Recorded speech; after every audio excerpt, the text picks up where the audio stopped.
what should companies do when they're starting, right? So let's say I have a small team. We're going to begin doing experimentation. What do we do first? Where do we start?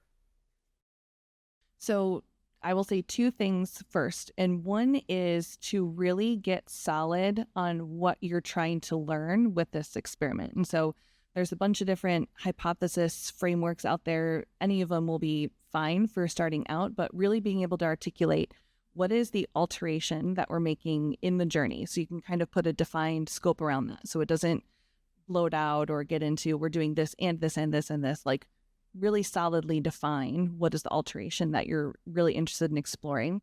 What is the impact you're expecting on some business outcome metrics? So not just looking at, our error rates didn't increase or our performance isn't negatively impacted, but are the activities that are really valuable to the business, are we seeing an increase in that? So perhaps it's a goal completion or a form fill, something that's very near term. Ideally, in the future, say, we'll be able to tie that into something downstream as well. But for getting started, let's just focus on like the very near term action.